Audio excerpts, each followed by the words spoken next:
এই দুই হাত দিয়ে দেখি, এই দুই হাত দিয়ে দেখি হাতে দেখেন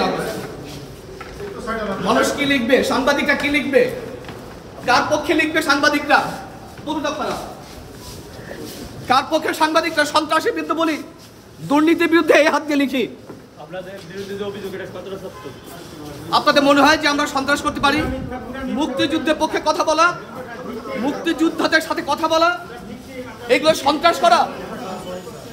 দেশের সূর্য সন্তানরা এদেশের জন্য এই দেশ স্বাধীন করেছে, তাদের সঙ্গে থাকা সন্ত্রাস করা, এটা আপনাদের মনে হয়?